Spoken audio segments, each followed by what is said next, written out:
ప్రతిపక్ష పాత్ర పోషిస్తలేదు కదా. బీజేపీ రాష్ట్రంలో ప్రజల పక్షమై పోరాడతలేదు, ప్రతిపక్ష పాత్ర పోషిస్తలేదు.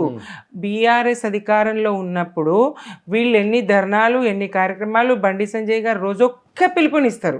ఏది ఇప్పుడు అసలు కనపడుతున్నారు, ఆయన ఆచూకీ లేదు, అడ్రస్ లేదు, కనిపించడం లేదని పత్రికల్లో ఇవ్వాల్సిన పరిస్థితికి తీసుకొస్తా ఉన్నారు కేంద్ర మంత్రి స్థానంలో ఉండి.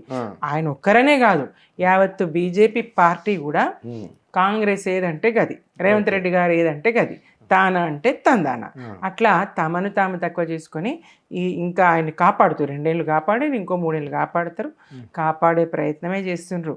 అవసరమైతే కాంగ్రెస్తో కలవడానికి సిద్ధం, కానీ బీఆర్ఎస్ మాత్రం రావద్దనే ఆలోచన వాళ్ళది. కానీ ప్రజల్ని ఎవరు నియంత్రించలేరు కదా.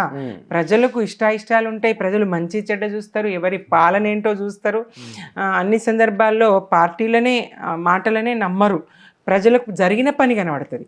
9.5 సంవత్సరాల కేసీఆర్ పాలనలో పల్లెలకేం జరిగింది, ప్రజలకేం జరిగింది, మంచి ఏంటి అన్నీ ప్రజలకు తెలుసు.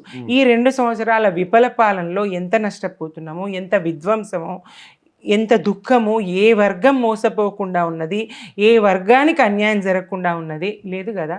అన్ని వర్గాలకు అన్యాయమేనా, ఆత్మహత్యల తెలంగాణగా మార్చేస్తే, అవినీతికి ఆలవాలంగా మార్చేస్తే, కుంభకోణాల కాంగ్రెస్ అన్న చందంగా పాలన సాగుతుంది. నిన్న హెల్ట్ భూముల విషయం అయితేనేది 1 కాదు 2 కాదు, చదువుతూ పోతే చిట్టా. తెలంగాణ భవన్లో మరి ప్రెస్ మీట్లు పెట్టడానికి సరిపోదు సమయం.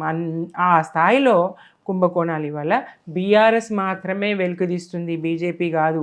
బీజేపీ బడేబాయ్ చోటేబాయ్ బంధం కొనసాగుతూ ఉంది, జాయింట్ వెంచర్ సర్కార్ నడుస్తూ ఉంది ఇక్కడ, అట్లా పాలన ఉన్నది.